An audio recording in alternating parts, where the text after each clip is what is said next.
Donc, c'est une soirée consacrée à la kinésithérapie, en une table ronde avec quelques exposés. Donc, avant tout, là, je pense qu'il y a essentiellement des kinésithérapeutes qui sont là ce soir. Avant de commencer, on aimerait savoir quelles sont vos attentes. Qu'est-ce que vous attendez de cette réunion et quelles sont les questions que vous vous posez. Vous branchez vos micros, hein, et vous pouvez poser vos questions, qu'on sache un petit peu quelles étaient vos attentes cette soirée et quelles sont les questions que vous vous posez. Comme ça, on saura à la fin si on y a répondu ou pas. Allez-y, c'est à vous de parler. J'entends pas Michel. N'entends.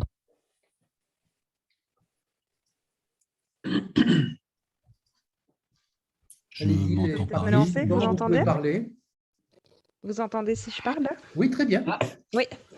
Eh ben, moi, je suis Oui. kiné en Belgique. Je suis Oui, spécialisée en chaîne Michel. musculaire oui, et je suis pas mal de patients SAID, des adultes et des enfants. oui. Et du coup, le but ici, c'est de voir si je pouvais découvrir peut-être des différents avis sur comment traiter au mieux ces patients et plus particulièrement pour les enfants, je dirais. Vous avez des questions sur les traitements des enfants. D'accord. Oui. D'accord. Mais c'est la seule question, la seule interrogation. En fait, vous pensez découvrir des techniques que vous n'utilisez pas peut-être ce soir Voilà, et voir comment on aborde les enfants dans votre profession. voilà, c'est ça. D'accord. Quelqu'un d'autre veut parler? Allez-y, n'hésitez pas. Bonsoir, je ne sais pas si on m'entend. Très bien, Oui. allez-y, parlez. Oui, bonsoir. Donc, je suis Jackie, je suis kiné non-voyant en Normandie. Oui, Je suis plutôt spécialisé en thérapie manuelle, thérapie manuelle ostéopathique en quelque sorte. oui, Je rencontre déjà maintenant depuis pas mal d'années des patients SAID et je me sens un peu seul dans mon coin à prendre mes patients en charge du mieux que je peux, mais voilà, j'aimerais aussi avoir le partage votre d'expériences expérience. de confrères qui D'accord. pourront Vous m'expliquer êtes peut-être plutôt plus. vous êtes plutôt consacré à la kiné ou à l'ostéo ou vous mélangez les deux? Kiné, mais je suis très orienté thérapie manuelle, c'est-à-dire que je travaille avec les gens, sur le corps des gens, tête à D'accord. tête. Et Vous faites des voilà, techniques des fascias, choses comme ça? voilà, fascia, mobilisation micro-articulaire, choses comme ça. Euh, Levée de tension, etc. Voilà, Oui. plus peut-être plus près du massage, même si je ne suis pas que masseur, que du vrai rééducateur. Et donc j'aimerais avoir un peu d'expérience de gens qui font plus de rééducation, peut-être D'accord. plus physique avec les patients, quoi. Je travaille un peu de proprioception, mais Oui. autrement, je travaille beaucoup de mobilisation, d'étirement, des choses comme ça. D'accord. Et la place des étirements dans le CED aussi, exactement. Éducation, ok. Très bien, je vous remercie. D'autres personnes veulent prendre la parole? Allez-y, hein. Bonsoir, je m'appelle Julie Liévin, donc je suis kiné dans le nord de la France. Oui, En fait, là, j'ai une patiente atteinte du SAID et en fait, je ne connaissais pas du tout ce syndrome. oui, C'est elle qui m'a lancé l'invitation de ce soir. Donc, oui. j'ai un petit peu travaillé dans mon coin pour trouver des choses et être au maximum proche d'une bonne rééducation. Et donc, c'est vrai que j'attends de ce soir d'être sûre de moi, d'avoir Être rassuré. Oui, c'est ça, savoir si je travaille dans le bon sens. D'accord, il n'y a pas de question précise, c'est plutôt savoir comment travaillent vos confrères là-dessus. C'est Oui, pour voilà, peut-être plus d'habitude. Au passage, moi je suis médecin, je suis le docteur Orgue, je suis médecin à l'hôpital de Dax je m'occupe quasiment que de SED maintenant. Et vous êtes nombreux, les kinés, ceux qui s'intéressent au SED, à faire un diagnostic, sachant que les médecins généralistes, ça ne leur est pas enseigné, vous vous formez mieux plus qu'eux. Et donc, vous êtes à même, vous, de dépister des hyperlaxes pathologiques et de soupçonner cette pathologie. Voilà, je crois que la moitié des patients que je reçois sont adressés par des kinés, en fait, qui, lors de rééducation, ont fait connaissant un peu la maladie, on fait des recoupements et on fait des diagnostics. Est-ce qu'il y a d'autres questions, d'autres participants qui voudraient… Je voulais juste remercier Julie qui vient de poser sa question et la remercier parce qu'avec un seul patient CED,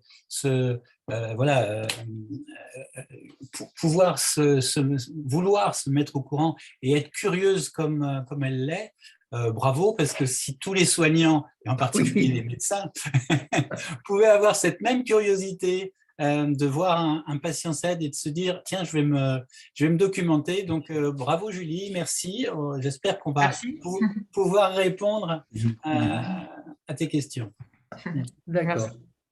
Donc, pour te présenter, Daniel, tu es le membre du bureau du GERCED, médecin comme moi, et ancien président du GERCED. Il y a d'autres questions? Bonjour, bonsoir, moi Bonsoir. c'est Laura, je suis kiné sur les Hautes-Alpes. Oui. Et moi j'ai 2 patientes qui sont atteintes du CED et il y en a l'une d'elles qui est enceinte depuis 2 mois. Oui. Et donc voilà, je voulais savoir s'il y a des choses, des conseils bien particuliers à donner lors d'une grossesse et si déjà vous avez vu des patientes avec un CED et une Oui, grossesse. mais quelles sont vos craintes par rapport à la rééducation que vous faites? Exactement, voilà, c'est mes questions. D'accord. Alors, excusez-moi, je vais rebrancher le micro de gens qui viennent d'arriver. Voilà, parce qu'il y a des gens qui sont en retard. C'est Voilà. très long. Benoît, tu ne nous entends pas? Si, je vous entends. D'accord. Tu m'entends? Oui, je t'entends. Parfait. Très bien, parfait. Voilà. Là, je suis en train de permettre de parler aux derniers arrivants. Voilà. Alors, bonjour aux derniers arrivants. Vous pouvez poser votre micro, vous pouvez brancher votre micro. Hein. Donc là, nous sommes en train de faire un petit tour de table de tous les kinés qui sont là ce soir pour savoir quelles sont leurs attentes et leurs problématiques. Ça nous permettra de voir quelles sont vos questions et si on a pu y répondre cette soirée ou s'il sera nécessaire d'organiser d'autres choses. Voilà. Donc, je vous laisse la parole. Vous pouvez brancher vos micros et poser vos questions. C'est à vous. Bonjour. Je m'appelle Olivier. Moi, je suis ostéopathe. Oui. Et c'est un peu particulier. Ma famille, elle cède. Donc, c'est comme ça que je connais et puis que j'ai été sensibilisé. Mais je travaille aussi dans une école d'ostéopathie et du coup, j'ai la chance de pouvoir faire de la recherche, etc. On a une clinique où on voit de 18 000 patients, non, pas patients, mais 18 000 consultations par an pour former les jeunes ostéos. Et étant sensibilisé, j'ai commencé à développer des recherches sur le CED et l'ostéopathie. Et forcément, quand je supervise les étudiants en clinique, je vois pas mal de gens qui sont hyperlaxes, donc potentiellement HSD, etc. Oui. Donc voilà, je suis en phase d'observation et en même temps, je me forme grâce à vous, grâce au CED en ligne. Oui. Et actuellement, on est sur une étude rétrospective où on a fait un partenariat avec CEDIN France pour que les adhérents de CEDIN France viennent à la clinique gratuitement. Et du coup, on est en train d'essayer d'analyser les résultats des consultations et d'en apprendre un peu plus sur ce qu'on peut faire de bénéfique pour les patients et comment et quel profil ils ont, qu'est-ce qu'il ne faut pas faire, etc. Voilà, Donc, éviter certaines manips. Voilà, c'est ça. Donc, je suis ici pour apprendre avant tout, échanger, écouter les expériences de chacun. Et puis, D'accord. Très bien. Mais merci beaucoup, Olivier. D'autres participants qui veulent me poser leurs questions, retourner leurs attentes? Bonsoir, moi je suis donc Marie, je suis kiné aussi en Belgique. Je suis spécialisée en fasciathérapie Oui. et j'ai aussi également une patiente, CED, qui m'a, comme Julie, qui m'a sensibilisée du coup à cette pathologie et qui m'a invitée aussi à faire partie de ce Zoom ce soir. Oui,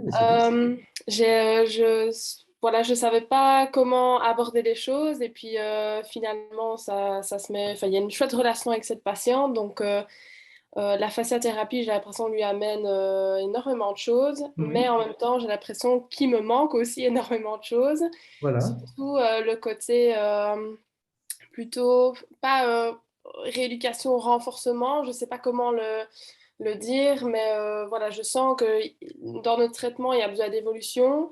Et là, je me sens un petit peu voilà, un petit peu en manque de ressources. Oui, J'essaye aussi de lui amener le côté un peu méditation pour essayer de travailler sur les ancrages, sur les points d'appui, sur ses contours, sur sa proprioception, son schéma corporel, etc. oui. Mais voilà, voilà, je suis vraiment en demande d'outils et de techniques pour essayer de faire ça au mieux. Voilà. D'accord, très bien, je vous remercie. Merci. Merci beaucoup. D'autres participants veulent poser la question? Allez-y, n'hésitez pas, hein.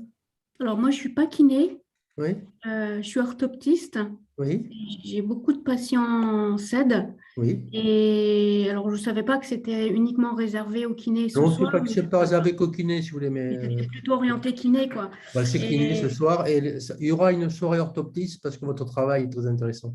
mais je pensais quand même que c'était important de… Enfin, moi, j'avais envie de voir un peu ce que disaient les kinés, ce que faisaient les kinés. Voilà, Parce il que faut travailler en coordination, c'est vraiment c'est ça. une prise Et en charge pour professionnelle. Moi, j'envoie les patients et chez l'orthoptiste et chez les kinés. Ça fait voilà, et partie. j'avais pensé proposer une présentation sur l'importance des divergences dynamiques Oui, dans la on en avait posture. parlé. Et ça fera l'objet Voilà.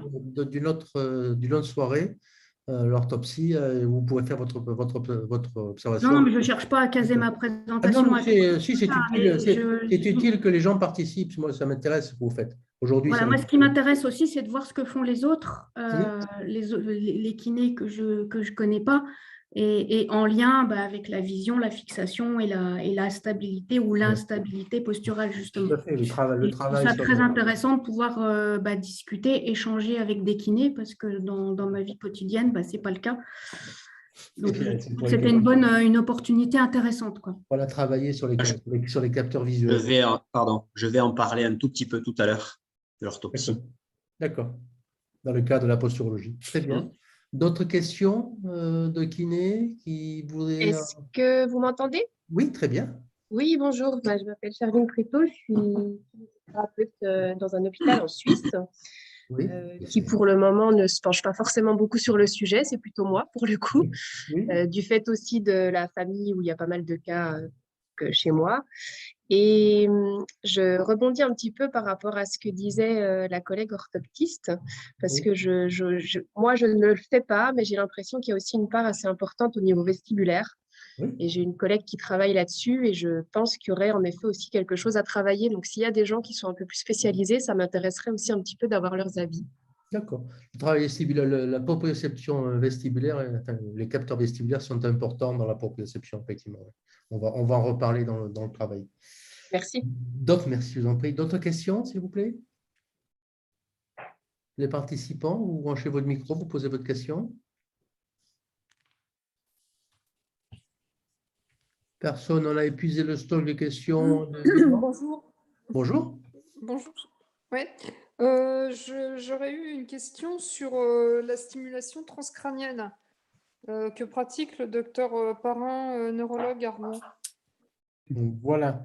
Oui, tout à fait. En fait, ça, je connais ça par ma fille qui, elle, est alors, moi, je suis kiné. Oui. Et ma fille est orthophoniste à Rouen et elle a une patiente qui travaille avec le docteur Parrain et qui, voilà. Et je pense qu'il y a un kiné pas très loin dans le Calvados qui pratique. Oui. Oui, voilà. Oui, voilà. Voilà, exactement. Et donc, le docteur Parrain propose de nous former, mais voilà, j'avais un peu de… Je ne sais pas trop, en fait, voilà. Non, Par rapport au matériel, par rapport à tout ça, à l'intérieur. Oui. Moi, j'ai les patients que je suis et qui ont bénéficié de cette thérapeutique. Et on l'a fait venir chez nous aussi. On a une machine qui va arriver à Bordeaux là, ce premier trimestre à la clinique Les Pins. Et on va faire un centre 7 où les gens seront pris en charge par différents professionnels. Et il y aura effectivement cette stimulation transcrânienne. Parce que le docteur Devic et le neurologue s'est formé chez Parrain pour pouvoir utiliser la machine chez nous. Là, vous voyez, c'est en plein développement, ça marche bien. D'autres questions de kiné ou pas? N'hésitez pas. Hein. Bonsoir, est-ce que vous m'entendez? Bonsoir, oui. Oui, bonsoir, je m'appelle Léo, je suis kinésithérapeute en Suisse également et je m'intéresse aux différentes prises en charge possibles dans le cas d'un CED car j'ai un jeune patient de 30 ans qui à la base n'avait aucun symptôme, puis suite à un Covid, a eu pas mal de symptômes qui l'ont poussé à voir un médecin qui l'a diagnostiqué. Et finalement, il est hyper lax, mais beaucoup de symptômes qui ressemblent à un CED. Donc, ce soir, je suis là principalement pour accumuler pas mal d'informations, pour savoir quelles sont les contre-indications. J'ai pu comprendre que les manipulations, l'étirement, c'était contre-indiqué à l'extrême. Et donc, pour principalement me renseigner personnellement, savoir ce qu'il ne faut pas faire, ce qui est conseillé. Et à l'avenir, si j'ai d'autres patients CED, ça c'est bien. Très bien. Je fais de la présentation, je travaille principalement les symptômes du patient, je travaille sa proprioception. Mais voilà, c'est toujours un petit peu flou car c'est une prise en charge, on va dire, assez nouvelle pour moi. D'accord, très bien. D'autres questions, d'autres problématiques chez les kinésithérapeutes? N'hésitez pas à prendre la parole. Donc, apparemment, tout le monde tous ceux qui voulaient poser des questions ont posé des questions. Benoît, je pense qu'on peut commencer ton topo. Oui. Alors, tu as déjà vu les questions qu'elle a posées, tu pourras donc développer ton topo en fonction de ça aussi. Hein. Je te laisse prendre la main, prendre l'écran pour faire le topo. Marie, je vais partager. Oui. Ici, là. Voilà. Non.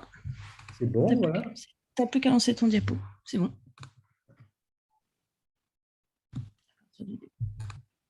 C'est parti. Allez, vas-y. Je vais me débarrasser des déchets.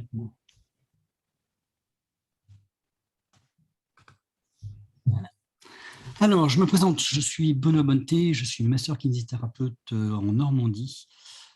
J'ai une formation mésieriste. J'ai fait 4 ans d'ostéopathie. Je ne suis pas allé jusqu'au bout parce que pour raisons personnelles. Donc voilà. Je vais vous présenter grossièrement le CED parce que c'est une pathologie qui est immense. Donc, les CED, depuis 2016, les généticiens se sont réunis pour créer ce qu'on appelle les critères de New York, où ils ont dénombré 13 pour faciliter leur recherche. Le problème, c'est qu'il y a 12 CED sur lesquels ils ont trouvé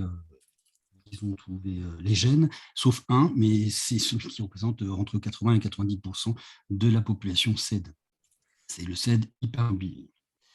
Donc, l'erreur serait de considérer que le CED se résume à une hypermobilité articulaire et une fragilité osseuse.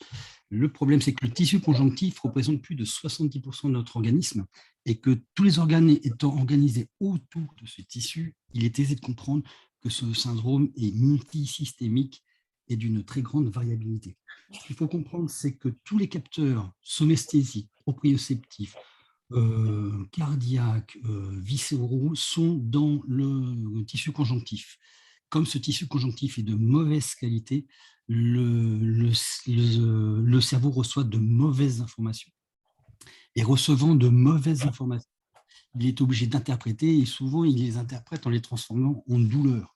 C'est une des explications, ce n'est pas les seules, parce que les patients, en plus de créer leur douleur type fibromyalgique, se retrouvent avec des douleurs de subluxation, d'entorse et autres. Donc oui, on se retrouve avec une hypermobilité articulaire et des patients qui ont une fatigue intense. Le problème, c'est que le cerveau chez un CED fonctionne beaucoup plus que le nôtre et se fatigue beaucoup plus parce qu'il est obligé d'aller chercher des informations pour essayer de se repérer, pour avoir une meilleure proprioception. Donc, c'est une des raisons, ce n'est pas la seule. Et on se retrouve donc avec des troubles de la proprioception, de la dysautonomie. C'est des gens qui peuvent avoir chaud et en fait, à l'intérieur, ils sont froids, ils ont froid, mais en fait, ils sont chauds, ils se mettent à transpirer. Enfin, ils se retrouvent avec des mouvements, ils peuvent avoir des mouvements idiopathiques type dystonie, dyskinésie. Moi, j'ai la particularité d'en avoir pas mal de patients qui ont des dystonies. Je vous montrerai quelques vidéos de ce que ça donne et que justement, j'ai investi dans dans la stimulation transcrânienne parce que ça marche très très bien dessus. On se retrouve aussi avec des rétractions musculo-squelettiques, souvent sur les ischio-jambiers. Et donc, on se retrouve aussi avec des troubles cardiovasculaires et respiratoires. Donc, la prise en charge en kiné. On se retrouve souvent les patients nous parlent de la douleur, la fatigue et les troubles de la proprioception. C'est ce qu'ils expriment le plus, mais si vous posez les questions un petit peu plus poussées, vous allez retrouver de la dysautonomie, vous allez retrouver un petit peu les symptômes dont on parlait avant. Le bilan, il est essentiel. Je ne suis pas là pour vous dire comment faire votre bilan. Le traitement doit être adapté à chacun parce que chaque SED est différent. C'est vraiment une particularité, c'est qu'un SED n'en fait pas un autre. La prise en charge, donc c'est essentiellement du travail proprioceptif. C'est la base de la rééducation pour obtenir une stabilité musculo-articulaire. Ainsi, on pourra la renforcer par un travail musculaire isométrique et un réentraînement à l'effort. C'est vraiment une reprogrammation sensorimotrice, une prise de conscience. On ne peut changer que ce que l'on connaît. Comme je disais tout à l'heure, le SED est une maladie des capteurs. Il est important de comprendre que le travail kiné proprioceptif sera davantage aidé et efficace si la personne SED-HSD porte ses compressifs. Les compressifs sont là justement pour resserrer un petit peu le tissu conjonctif et que le système nerveux reçoive de nouvelles informations et de meilleures informations. Donc, moi, je les fais travailler, quand je travaille sur Uber ou autre, je les fais travailler avec compressifs. S'ils ont des semelles, je les laisse chaussures et semelles. Et s'ils ont des orthèses, je leur laisse les orthèses. Pas pour, en fait, chez un SED, s'il a des orthèses, c'est pour pouvoir faire des mouvements. S'il n'a pas d'orthèses, j'ai des patients, je ne peux pas le mettre sur Uber, par exemple, s'ils n'ont pas de chevillère. Parce que je suis sûr que pendant une semaine, ils vont me maudire parce que j'aurais créé des douleurs. Donc moi, je laisse toutes les aides passives pour pouvoir justement faire du travail actif. Évidemment, cette rééducation doit se faire progressivement, sans douleur si possible, car nous sommes dans le cadre d'une pathologie douloureuse chronique. Il est important de gérer la douleur et le masseur, kinésithérapeute, est en première ligne. Massage, l'électrothérapie, le TENS, la Tegar-thérapie, l'endermologie, le tapping, la pressothérapie. Souvent, j'ai une bonne 25, je suis 25 patients SED et tous ceux qui ont mal aux jambes, j'ai essayé une fois, je les ai mis sous pressothérapie et ça leur a fait un bien fou. Donc, je laisse et j'utilise la pressothérapie. Comme il a été dit tout à l'heure, la gestion de la douleur est pluridisciplinaire. L'hypnose, la méditation de pleine conscience, les techniques cognitivo-comportementales avec psychologue sont également nécessaires. Il est important que le patient fasse un retour de ses difficultés post-séance. S'il ne vous dit pas ce qui ne va pas, vous, thérapeute, vous ne pouvez pas le deviner. La prise en charge thérapeutique est un partenariat. Moi, je trouve qu'il y a 3 grandes étapes dans la rééducation. La prise de conscience de la stabilité musculo-articulaire, le renforcement musculaire de la stabilité et la dynamisation de la stabilité et le réentraînement à l'effort. La prise de conscience de la stabilité, elle se fait par différentes techniques, massage, apprentissage de la bascule du bassin, anté, rétro, position couchée, assis, debout, apprentissage de l'auto-grandissement, la respiration. Elle doit rester libre, pas travail en apnée. Et le maître muscle du corps, c'est le diaphragme. Le travail du contact des pieds au sol, l'enracinement et le déverrouillage des genoux en position debout. Il ne faut pas que les patients restent sur des genoux en hyper-extension parce que c'est leur facilité. Et quand vous avez des genoux qui sont en hyper-extension, le quadriceps ne travaille pas. Si les quadriceps ne travaillent pas, vous avez une mauvaise posture derrière. Il faut apprendre à ce qu'en position debout, il déverrouille les genoux. ça réactive les quadriceps et vous pouvez enfin commencer à travailler. Le patient ne doit jamais forcer. Les mouvements doivent être lents pour une bonne prise de conscience de ses sensations. L'objectif est que le patient soit présent à ses sensations. C'est de la pleine conscience. Il faut sentir les mouvements et généralement, quand ils ont du mal, ils vont vite. Il faut les ralentir. Le renforcement musculaire de la stabilité. Deuxième point, des contractions isométriques en évitant la course externe. C'est sur des genoux qui sont en hyperextension, non. On travaille en mono, polyarticulaire, en position couchée, assise, debout. Il est conseillé de ne pas faire de travail en chaîne ouverte pour éviter les incidents parce qu'ils ne contrôlent pas beaucoup leur mouvement. Travail des différents types de contractions musculaires en évitant la contraction excentrique. Il ne faut pas oublier que ce sont des patients qui ont une fragilité tissulaire et le travail excentrique, c'est assez balèze. Mais bon, si vous voulez travailler en excentrique, faites-le. Moi, je ne le fais pas. Tout ça dans différentes courses musculaires, en utilisant les différentes chaînes cinétiques, en position couchée, assise, quadrupédie, debout, avec rappel toujours du contrôle du bassin, de l'auto-agrandissement et de l'enracinement en position debout. Maintien des positions stables en valorisant le travail statique, en protégeant les articulations et toujours sur un mode inverti afin de protéger, d'intégrer plus facilement la position. Et toujours la respiration libre et contrôlée, pas d'apnée. Ensuite, le troisième, c'est la dynamisation. C'est le réentraînement à l'effort. Par exemple, marche sur tapis, travail sur ballon de rééducation. Je l'ai fait un petit peu, un travail ballon de rééducation, et puis j'ai une de mes patientes, elle a mis 10 minutes à 100 mètres, parce qu'elle bougeait tellement sur le ballon que quand elle s'est remise debout, elle bougeait toujours comme si elle était sur le ballon. Lesquels j'ai arrêté, je suis passé à autre chose. Les techniques de feedback type Hubert 360, l'utilisation de la J-Move, c'est un appareil qui permet de pouvoir faire du travail actif avec du compressif. Le vélo pour le réentraînement à l'effort, la marche dans l'eau, le tai chi, et moi je fais de la stimulation transcrânienne périphérique. Je vous montrerai l'appareil après. C'est-à-dire qu'avec une tête magnétique, je vais stimuler tous les capteurs du corps périphérique, jambes, bras, ventre, vessie, enfin partout, pour renvoyer des informations au cerveau. Pour le docteur Parrain, lui, il dit qu'il rallume le cerveau. C'est-à-dire que le cerveau, à force d'avoir de mauvaises informations, il y a plein de filières qui sont éteintes. Et avec ce système-là, on les booste. Il s'agit sur cette phase d'optimiser le contrôle de la stabilité musculo-articulaire et le maintien des positions stables en intégrant le travail dynamique, toujours progressif, indolore. Et il faut s'adapter aux patients. Il faut éviter à ce qu'ils cherchent à se surpasser.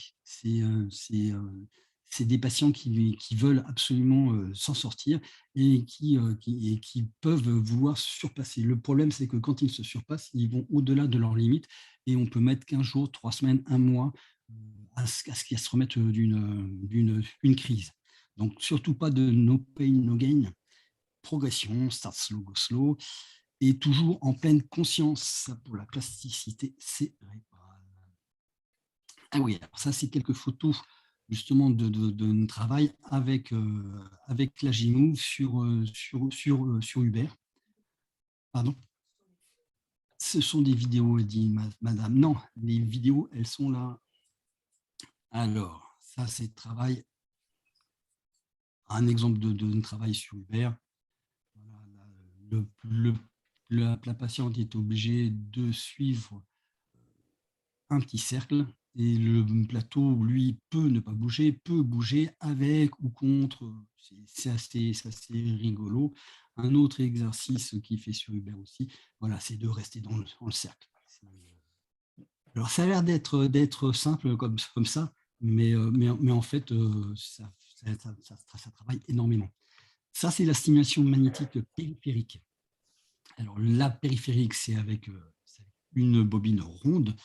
Ce que font les neurologues, eux, c'est la stimulation focale. Nous, on ne fait pas du focal, on fait de la stimulation transcrânienne périphérique à large champ. Voilà, on balade une bobine sur le corps, on n'entend pas, mais ça fait plein de petits bruits, ça fait clac, clac, clac, clac, clac, clac, clac. Et on va stimuler, voilà, on va stimuler les capteurs, Je parlais tout à l'heure. Alors, c'est 3 vidéos, ce sont des dystonies. Moi, j'ai la chance et l'honneur d'en avoir plein dans ma clientèle.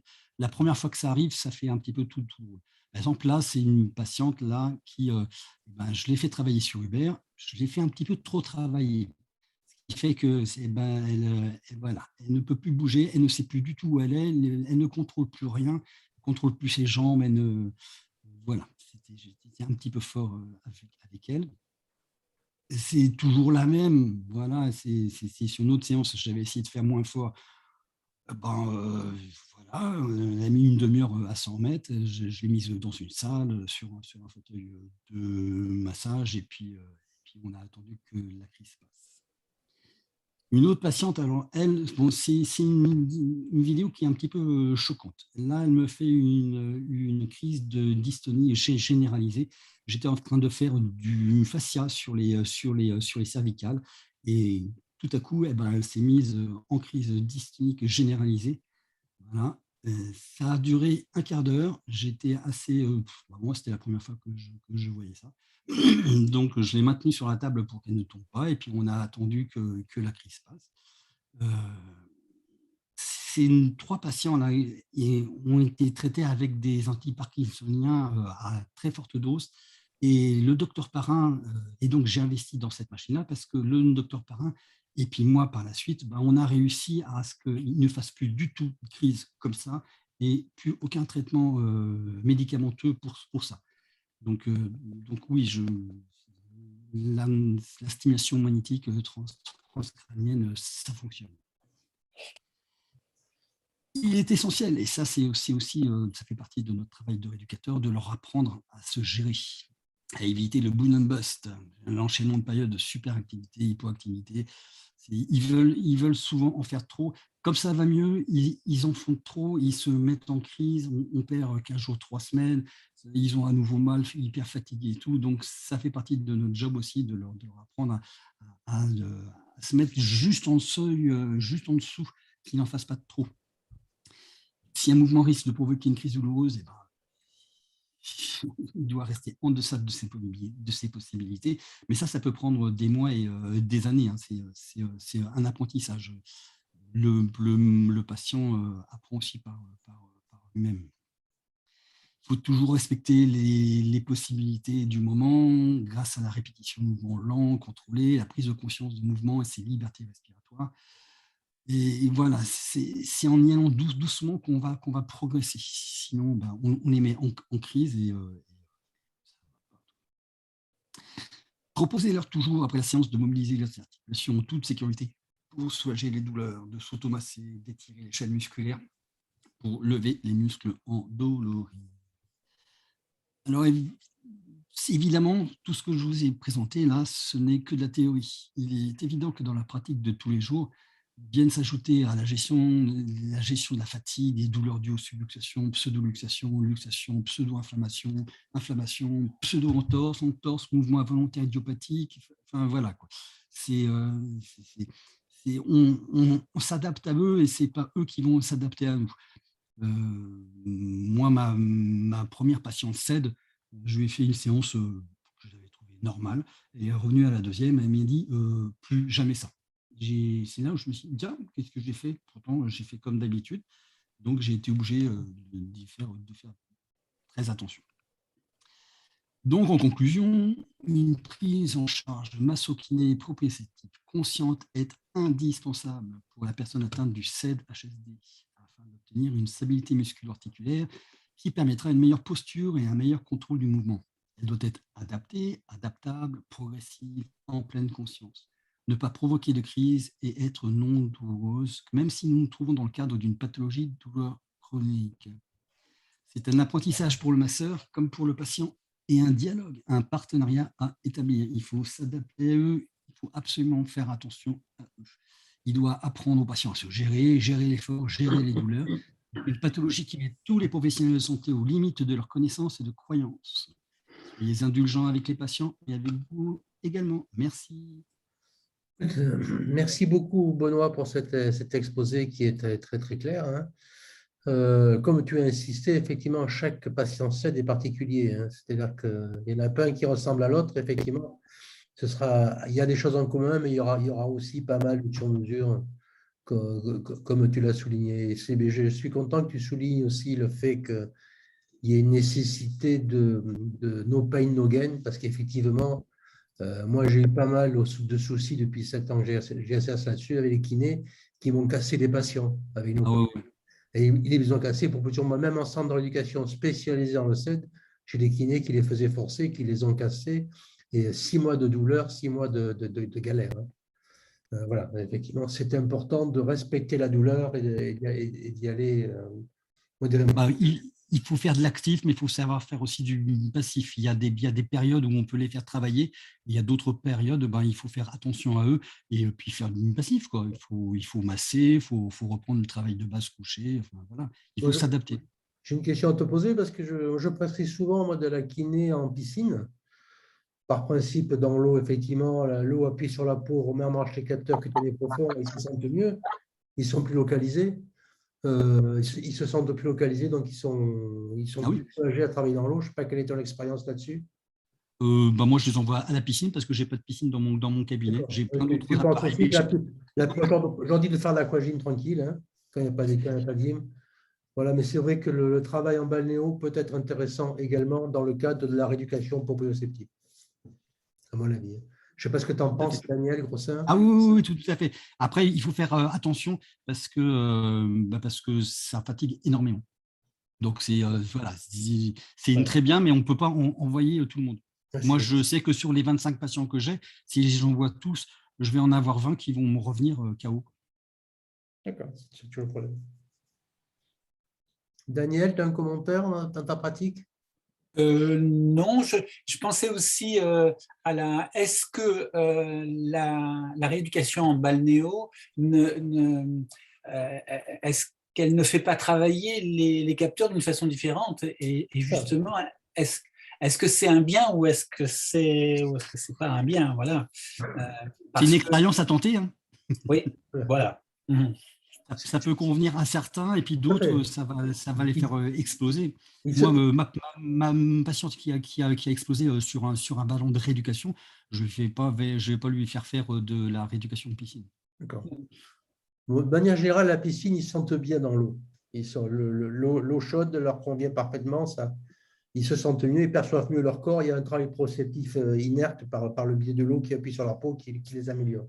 Maintenant, travailler effectivement dans l'eau, ils peuvent aller trop loin, comme tu dis, se fatiguer.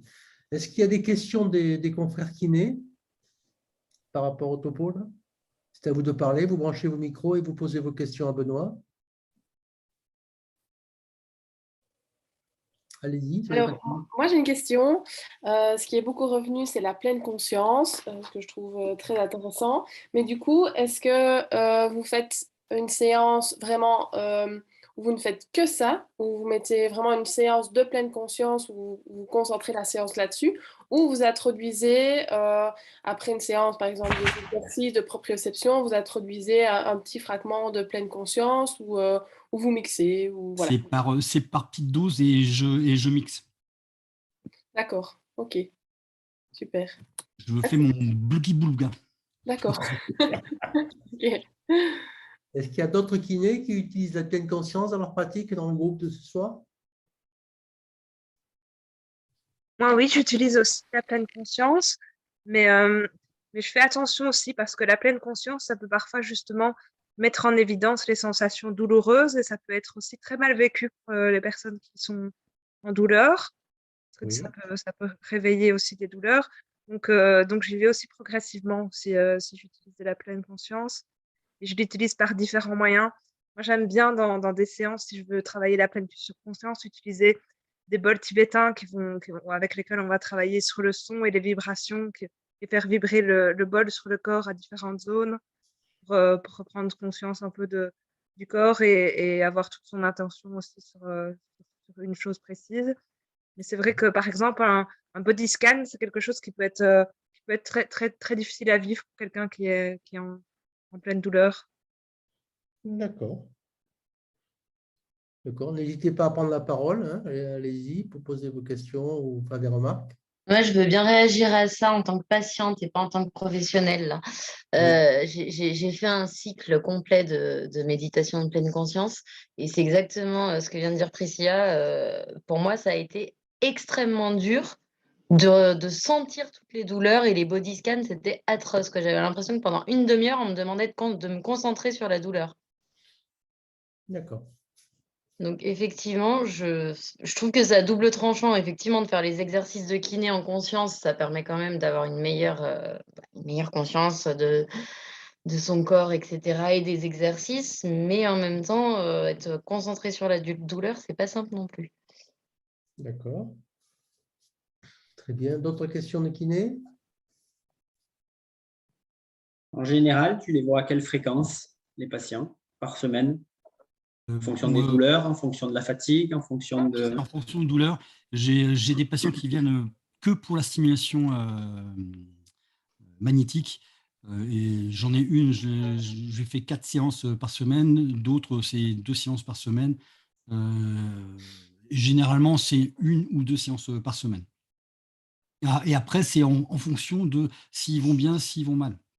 S'ils ont mal, là, je vais les prendre un petit peu plus pour masser, pour faire de la stimulation magnétique, si je claire. Ouais, oh. Petite question, puisque tu as une expérience de stimulation magnétique, est-ce que l'effet antalgique obtenu par la stimulation magnétique peut être durable? Oui, mais c'est différent pour chacun. Il n'y a pas de règle générale. Ça, voilà, c'est là où il faut s'adapter aux patients. J'ai une patiente, il faut que je lui fasse 4 fois par semaine parce que ça ne tient pas. Ça lui fait du bien, ça diminue les douleurs, ça diminue sa fatigue, ça permet qu'elle ait une meilleure proprioception, qu'elle se cogne moins aux tables, mais ça ne tient pas. D'autres, j'en ai une autre, je la vois qu'une fois par semaine parce que c'est suffisant. J'ai des patients qui viennent quasiment une fois par mois, ça leur suffit pour calmer à titre antalgique. C'est assez étonnant. Hein. C'est ce que fait le docteur Parrain, mais quand j'ai été formé par lui, il m'a dit plus tu en fais, mieux c'est. Voilà. D'accord. C'est un pragmatique, le docteur Parrain. Oui. Ouais. C'est celui qui a inventé la méthode. Tout à fait. Un sacré personnage, oui. D'autres questions? Au niveau de la prise en charge sécurité sociale, ça ne pose pas souci en fonction du nombre de séances par semaine, etc. Ce n'est pas un problème. Pour l'instant, j'en ai pas. Alors, j'espère que tu ne vas pas me porter la poisse. Mais non, ce n'est pas mon objectif, mais voilà, c'est vrai que je me pose la question parce qu'ils sont un peu compliqués sur tout un tas de pathologies. Donc voilà, comme ce n'est pas encore très bien reconnu non plus, je me posais la question. Sachant que nous avons des ordonnances type qui ont été faites depuis longtemps, là, de professeur Ramonet et le docteur Wab, où nous prescrivons au minimum 3 séances par semaine hein, sur prescription médicale. D'accord, merci. Donc, effectivement, quand on fait une prescription, il y a une prescription, comment dirais-je, qui a été faite il y a quelques années, là, qui est intéressante. Si vous m'envoyez un mail sur le mail de réservation, je vous enverrai le modèle, hein, où effectivement tout est développé. Vous avez l'aspect aussi dont on parlait un petit peu, les gens qui ont des soucis digestifs. Il y a des soucis de syndrome d'activation mastocytaire avec les douleurs abdominales. Il est certain que dans ce cadre-là, les massages transverses profonds de l'abdomen soulage bien les douleurs. Vous arrivez à soulager ces patients du point de vue digestif. Voilà. C'est des ordonnances qui sont assez longues et où est précisé toutes les techniques qu'on peut utiliser. De toute façon, tu es maître du quantitatif. Hein. Tu es maître kinésithérapeute, tu es maître de ah oui, non, complètement. Mais voilà, je me posais plus la question parce qu'en règle générale, maintenant, ils limitent sur certaines choses. Donc voilà, comme c'est pas encore quelque chose qu'ils ont, c'est pas qu'ils l'ont bien reconnu, mais en tout cas qu'ils le prennent pas encore facilement en charge, sauf centre de référence, etc. Je me posais la question par rapport à ça. Les centres de référence ne prescrivent pas de kiné. Après, c'est à vous de. Voilà. Les centres de référence font un diagnostic, mais ne proposent rarement des thérapeutiques et des plans de soins. Oui. D'autres questions? Oui, bonjour, j'avais une question. À un moment, vous avez dit que vous évitiez le travail en apnée. Là, je me demandais quelle était la raison. Enfin, je sais qu'en ostéo, Pour pouvoir parfois. travailler le diaphragme sur les mouvements. Juste ça, pas de travail. Enfin, moi, je ne travaille pas en apnée. J'essaye que les mouvements soient les plus souples et les plus contrôlés. Et dans le contrôle, il y a aussi le contrôle respiratoire. Donc, mais si tu veux travailler en apnée, voilà. Oui, c'est parce que par expérience, parfois, je m'en sers pour relâcher justement le diaphragme ou autre. Et c'est vrai que du coup, j'étais curieux. Le problème, c'est que dans cette pathologie, on a des problèmes diaphragmatiques avec une mauvaise perception proprioceptive, avec des blocages diaphragmatiques, souvent des gens qui étouffent, qui respirent comme des petits chiens. On a des hyperventilations.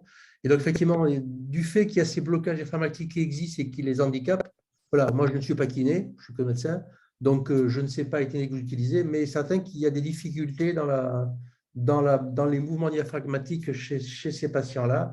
Il y a même des diaphragmes que j'ai vus chez les patients qui marchaient à l'inverse, à savoir quand ils inspiraient, le diaphragme remontait et quand ils soufflaient, il descendait. Donc, il y a vraiment une incoordination respiratoire qui peut arriver. Il y a des blocages diaphragmatiques qui sont fréquents. Voilà, je pense que c'est en ce sens-là que Benoît disait qu'il était prudent sur le travail à l'apnée, sachant qu'il y a dans cette pathologie cette sensibilité. Maintenant, tous n'ont pas ce phénomène, mais c'est fréquent. C'est ça. Benoît, qu'est-ce que tu en penses? Ah, très bien. Je trouve que pour un médecin, tu parles très bien. Viré. Alors, non, sur le diaphragme, oui, il y a comme le soulignait Michel, il y a énormément de dystonie et de problèmes diaphragmatiques. Ça, c'est évident. On voit des gens vraiment, effectivement, dans des dyspnées qui sont dues strictement au diaphragme, et ce sont des dyspnées inspiratoires, hein, contrairement à l'asthme, et qui peuvent être vraiment très impressionnantes, hein, vraiment très, très impressionnantes. Qui arrivent aux urgences. Oui, aussi. Moi, j'ai des coups de téléphone des médecins urgentistes qui sont étonnés parce qu'ils ont des gens qui étouffent. Ils ont des saturations d'oxygène normaux, et ils disent mais qu'est-ce qu'il a? Alors je leur explique, effectivement, je leur dis, vous leur mettez, laissez-les au calme, mettez de l'oxygène à 3 litres pendant 10 minutes, ça va passer. Et effectivement, ça passe. C'est le blocage diaphragmatique. Savoir que ça existe. D'autres questions sur la kiné?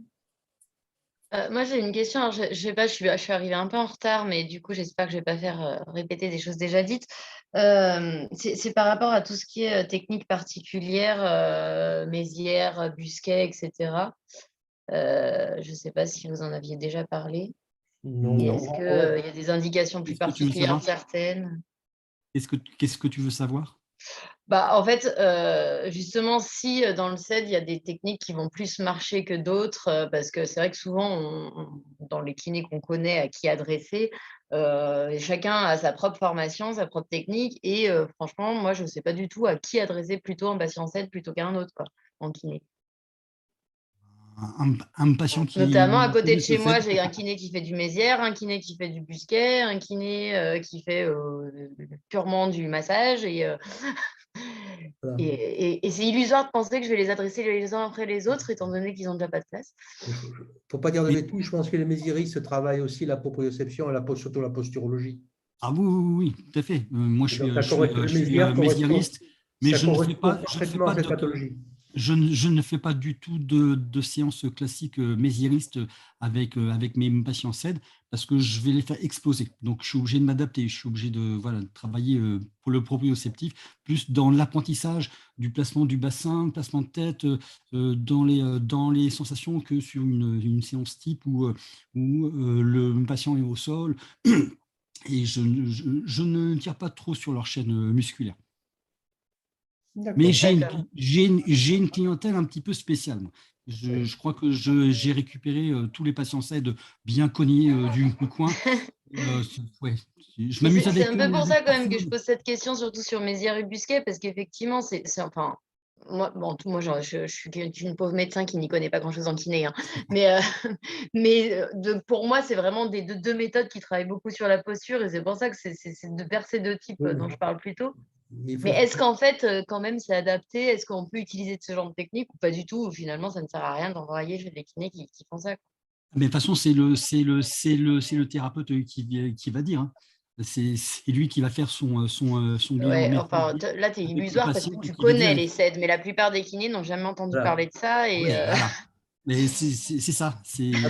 La base de ces techniques, c'est qu'il faut d'abord connaître le SED, ses inconvénients, ne pas être trop brusque, ne pas les forcer, connaître tous les inconvénients de la rééducation dans le SED. On peut utiliser ces méthodes, mais les adapter à la pathologie de l'individu. Tout à fait. Avec la méthode Busquet, j'ai des très chouettes résultats pour les patients SED, mais de fait, il faut pouvoir adapter à chacun. Et en fait, là où je trouve que c'est très intéressant, la méthode Busquet et puis d'autres approches, c'est que justement, en fonction des symptômes, on va pouvoir travailler différentes choses. Par exemple, le travail viscéral est super chouette avec la méthode Busquet. Donc, si dans vos patients, vous avez des patients SED qui ont justement plus de problèmes de dysautonomie et qui ont des problèmes au niveau viscéral plus marqués, la méthode Busquet va être peut-être très, très intéressante. Après, le travail crânien peut être aussi, qui est très, très doux avec la méthode Busquet, aussi très chouette pour les personnes qui ont beaucoup de maux de tête ou d'autres symptômes ou de sinus ou des choses comme ça. Donc, ça va dépendre aussi, du coup, je pense, de la symptomatologie de vos patients SED. Tout à fait. Mais tu vois, tu parlais de crânien. Sur la troisième vidéo avec la patiente qui a fait une dystonie générale, j'étais en train de lui faire du crânien. Et en fait, je l'ai fait exploser juste en posant mes mains sur le crâne, à suivre sa respiration. Et puis, plof, c'est parti tout seul. Donc, avec elle, j'ai arrêté. Il faut s'adapter effectivement à chacun, je pense. Les dystonies qu'on a vues, là, peut-être spectaculaires, ça imite les crises d'épilepsie. Moi, j'ai eu des patientes qui avaient de faux diagnostics d'épilepsie. Oui. Elles avaient uniquement des dystonies aussi spectaculaires que celles que tu nous as montrées. Oui. Parfois aussi, le magnésium va énormément aider pour des patients qui ont des dystonies ou des jambes sans repos et des choses comme ça.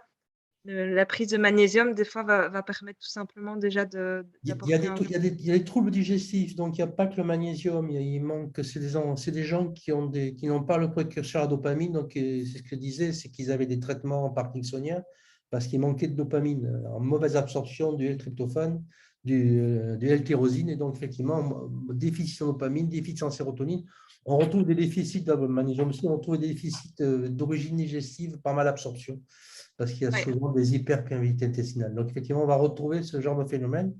Moi, souvent, je donne quand il y a des dystonies qui apparaissent, qui ne sont pas aussi spectaculaires, hein, je retrouve des contractures assez marquées. Je donne souvent de la L-tyrosine, 500 mg 3 fois par jour, pour essayer de voir si en remontant la dopamine artificiellement, on ne peut pas améliorer ces phénomènes. Après, chacun trouve son truc et toutes les professions doivent se parler pour dire les résultats qu'ils obtiennent avec leur méthode. Puisqu'on parle de méthode, là, je pense que ce serait intéressant que là, à ce moment-là de la soirée, Fabien, tu puisses nous faire ton exposé sur ce que tu fais. Fabien est kinésithérapeute à Cibourg. Il y a une formation également en posturologie qu'il a rajoutée à cette technique.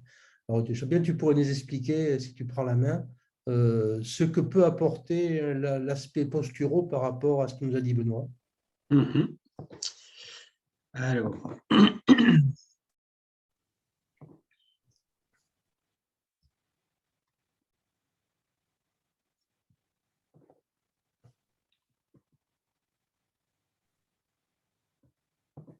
attends, je vais y arriver.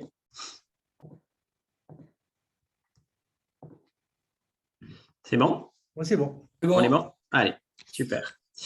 Donc, du coup, bonsoir à tout le monde. Donc, effectivement, je m'appelle Fabien Niquet, donc je suis kiné, je suis ostéo.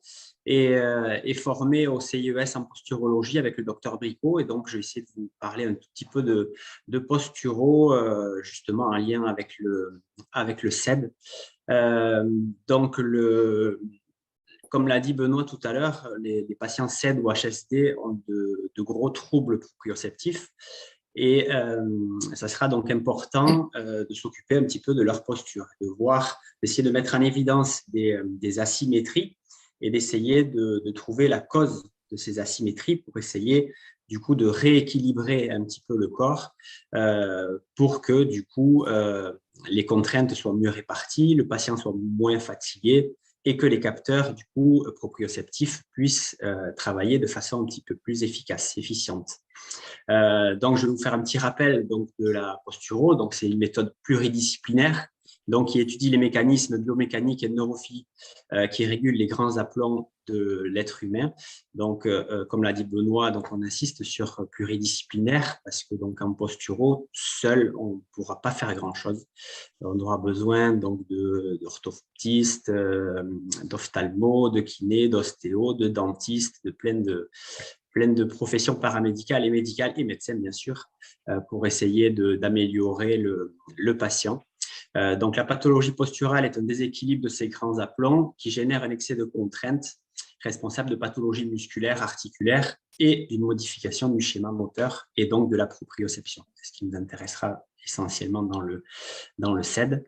Le déséquilibre postural est causé par l'asynchronisme d'un ou plusieurs capteurs, dits posturaux, qui généreront des flux d'informations asynchrones au niveau du système nerveux central, qui entraînera en retour donc, une asymétrie du tonus musculaire. Donc, l'objectif de la posturo, donc, ce sera mettre en évidence, dans un premier temps, les asymétries et d'essayer de corriger les différents capteurs, le ou les capteurs qui seront en cause. Quand on aura corrigé tout ça, donc ça va engendrer une modification de l'organisation du tonus musculaire et donc le patient aura donc une posture plus économique, plus efficace, avec moins de fatigue pour tenir debout. Et donc à la fin, donc une modification du schéma moteur et une amélioration des troubles perceptifs et proprioceptifs. Donc c'est ce qui va nous intéresser encore une fois dans le SED.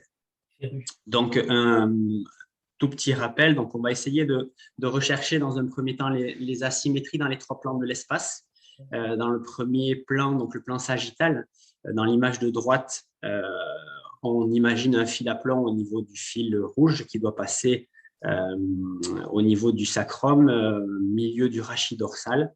Et pour respecter la physiologie, il faut à peu près 3 travers de doigts au niveau de la lordose lombaire, 4 travers de doigts au niveau de la lordose cervicale et à peu près 2 travers de doigts au niveau de l'occiput. Et si on prend une radio de 3/4, le plateau inférieur de L3 doit être horizontal et L3 doit être la vertèbre la plus antérieure du rachis lombaire. Voilà, donc on va essayer dans un premier temps de regarder quelles sont les asymétries dans le plan sagittal. Je vous ai mis quelques petites photos de ce qu'on peut retrouver assez régulièrement. Voilà, donc une patiente, comme vous le voyez, le fil à plomb représenté par le fil rouge donc, touche effectivement le sacrum. Par contre, elle présente ce qu'on appelle un plan scapulaire antérieur. Donc, elle est tirée vers l'avant.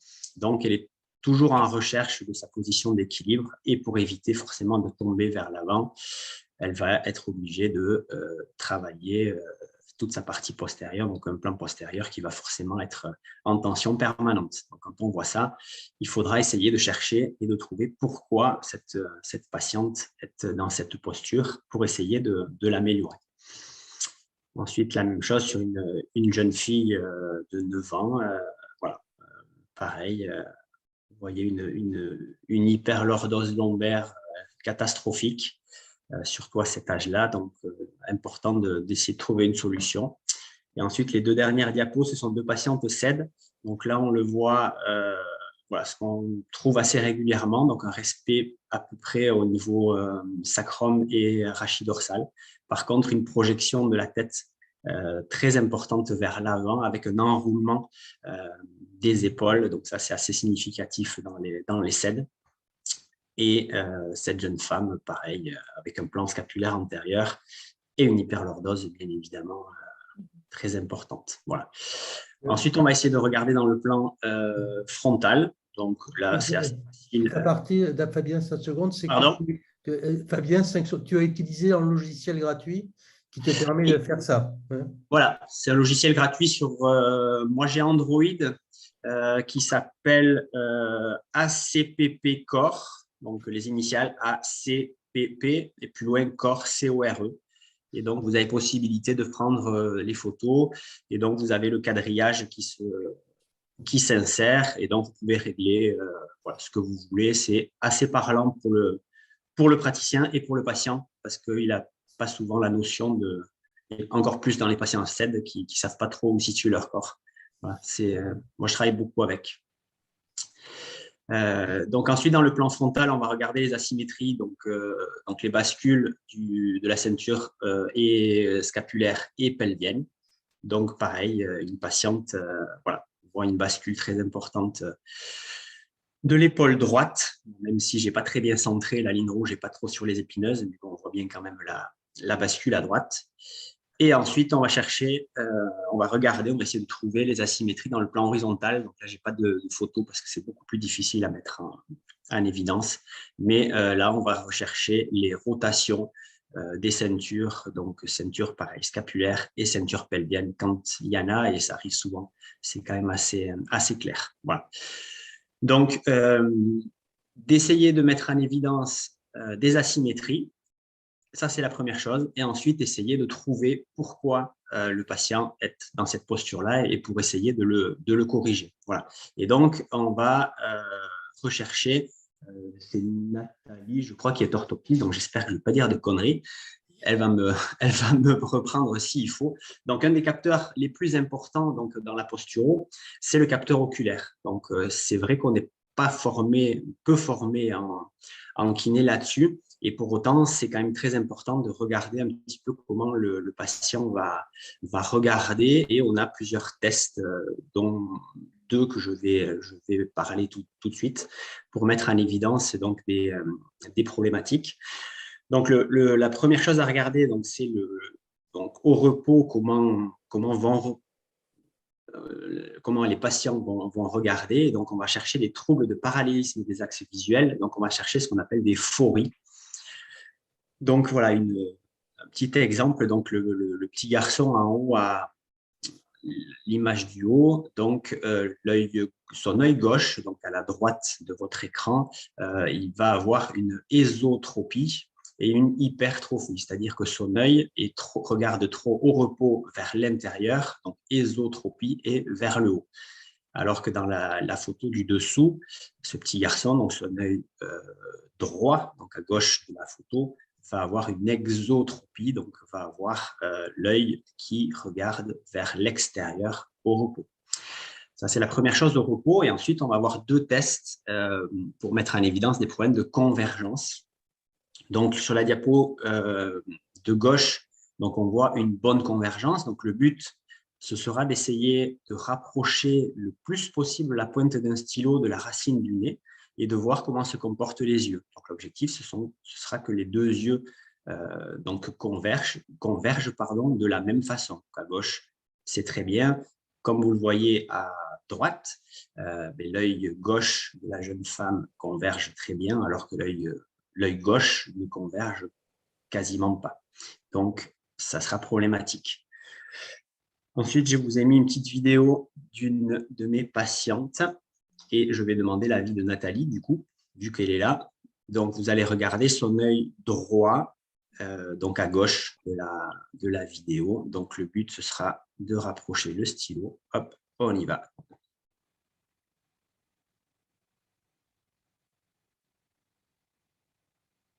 Hop, vous voyez la fin de la vidéo.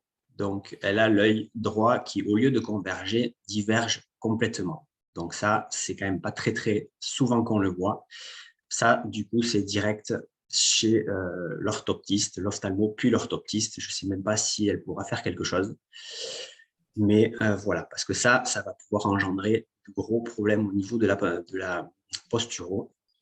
Et ensuite, un autre petit exercice qui est très facile à faire, ce sera de le rapprocher, donc la pointe du stylo donc, proche de la racine du nez.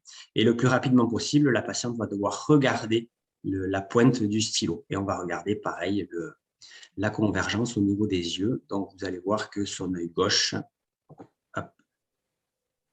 ne converge pas du tout. L'œil droit converge très bien, mais le gauche ne converge pas. Voilà, donc ça, c'est direct chez l'orthoptiste pour essayer de faire de la rééducation, pour essayer de rééquilibrer tout ça, parce que d'après la loi de l'oculocéphalogyrie, s'il y a une tension excessive au niveau des oculomoteurs, ça va engendrer obligatoirement une tension anormale et excessive au niveau du rachis cervical. Et donc, sur cette photo, cette belle jeune femme, voilà, qu'on pense au niveau de son rachis cervical, peut-être un problème au niveau des yeux. Voilà. Ensuite, le deuxième capteur que vous connaissez peut-être un petit peu mieux, qui sera très important, ce sera le capteur podal. Donc là, s'il y a le moindre doute, ne pas hésiter à envoyer chez le podologue pour la réalisation de semelles. Donc, si vous avez un podoscope, on va regarder les différents appuis du pied au sol, à la recherche toujours pareil d'asymétrie au niveau des appuis. On peut regarder, si vous n'avez pas de podoscope, à l'œil nu, s'il y a un varus ou un valgus trop important de l'arrière-pied. On peut regarder aussi le comportement du pied en appui unipodal, voir comment il se comporte, s'il compense un varus ou pas. On va aussi les faire marcher, marche avant, marche arrière, pour voir le bon déroulé du pied, on y va par le talon, déroulement pour externe du pied, propulsion, gros orteil, et essayer de trouver des corrélations entre le déséquilibre du pied et ce qu'il y a au-dessus. Voilà, donc genou, hanche, etc., etc. Voilà, pareil, on va passer vite, parce qu'on n'a pas beaucoup de temps sur ce qu'on peut retrouver au niveau du podoscope.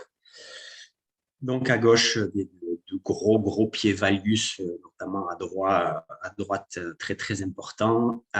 Sur la diapo de droite, de pieds, donc varus, avec, je ne sais pas si on le voit bien, un hyper appui du côté droit. Donc, le patient appuie beaucoup plus côté droit que côté gauche. Donc, forcément, il va y avoir des contraintes beaucoup plus importantes à droite, en plus de son varus. Donc, ça sera à corriger. Voilà, là, un petit déséquilibre, pareil. Voilà. Si vous n'avez pas le podoscope, c'est pareil, c'est très parlant. Le pied gauche de cette jeune femme en valgus, voilà, qu'il faudra corriger si, encore une fois, il n'y a pas trop de compensation au niveau du genou, au niveau des hanches, etc. etc. Voilà.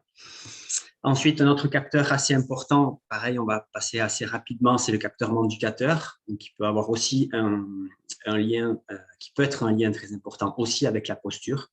Donc, il faudra regarder plusieurs choses. Donc, pareil, rapidement, nous, en tant que kiné ou ostéo, ne pas hésiter à envoyer chez le dentiste s'il y a une mauvaise occlusion, s'il y a des articulés inversés.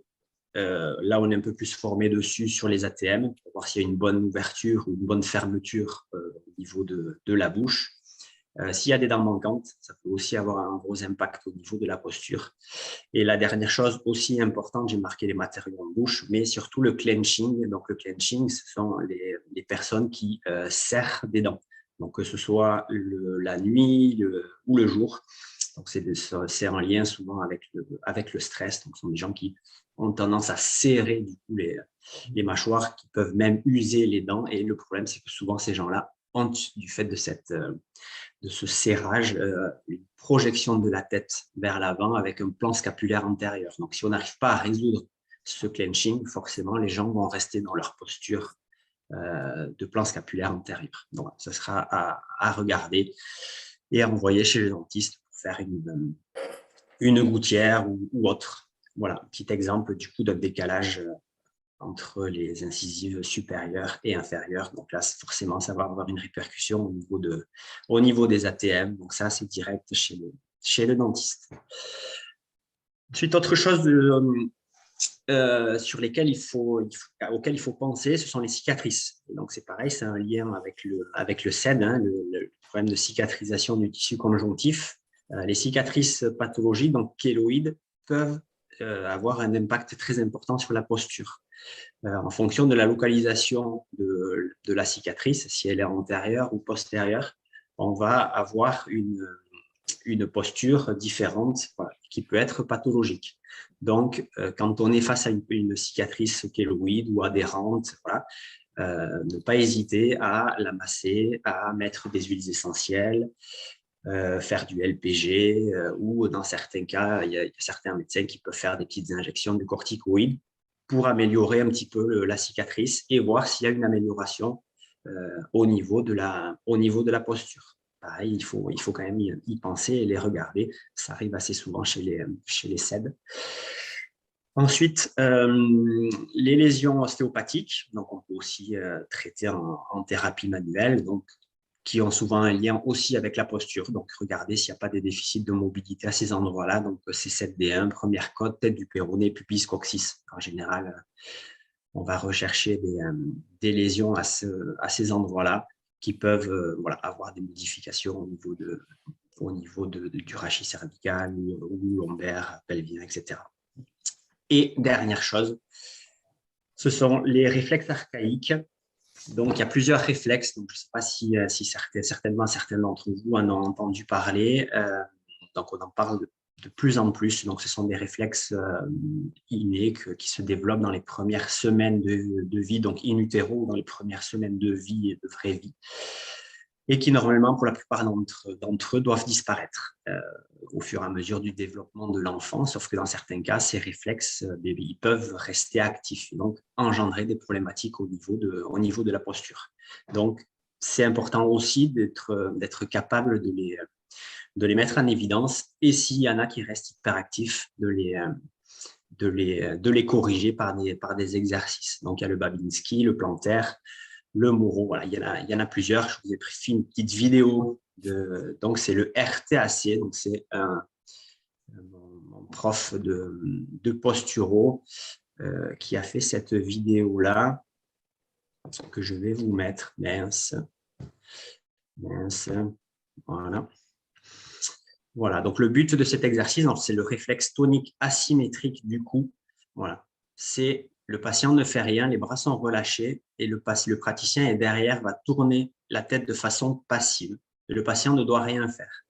Et là, vous voyez que la rotation passive de la tête engendre une rotation des épaules. Donc ça, c'est pathologique. Ça veut dire que le réflexe, donc tonique asymétrique du cou, reste hyperactif. Donc forcément, cette patiente, à chaque fois qu'elle va tourner la tête de façon inconsciente, elle va avoir une rotation au niveau de ses épaules. Donc forcément, eh bien, ça va engendrer des problématiques de sa posture au niveau mouvement, mais forcément, elle va avoir une raideur du rachis cervical, elle ne va pas utiliser les derniers degrés de rotation. Voilà. Donc, si on veut améliorer sa posture et ses problématiques, il faudra peut-être et certainement réintégrer ce réflexe-là. C'est un des nombreux réflexes qu'on peut tester. Voilà, donc en conclusion, mais dans les cas de SED ou de HSD, donc l'importance de mettre en évidence justement ces déséquilibres, de trouver le ou les capteurs qui sont déréglés pour essayer justement de les réguler pour qu'ensuite en rééducation, on puisse faire une rééducation la plus efficace possible et que les capteurs proprioceptifs puissent fonctionner de la façon la plus efficace possible. Voilà, merci. Merci Fabien de ton intervention. C'est vrai que bon, c'est quelque chose que tu pratiques. Et je pense qu'il y a des tests qui sont intéressants que moi je fais maintenant, comme les tests visuels, pour